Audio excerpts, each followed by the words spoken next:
How to fix CheapTickets app not working. Let's get started. Solution 1. Update the app to its latest version. For that, open your App Store. Now search for the app CheapTickets. Once app appears, at the right corner of the app you will find the option of Open or Update. If you find the option of Update, just click on it and update the app to its latest version.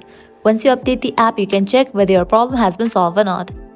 Solution 2. Clear cache for the app. For that, open your settings. Scroll down, click on the option of General. Now open this option iPhone Storage. Make sure you have enough storage in your device. If not, you can delete the unused apps.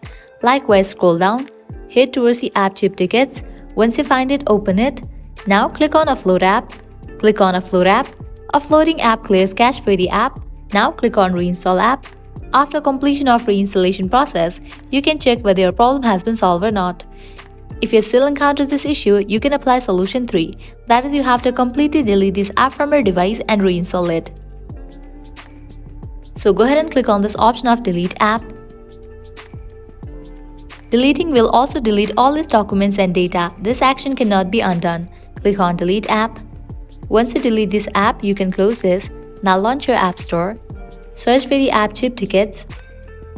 Once app appears, install it.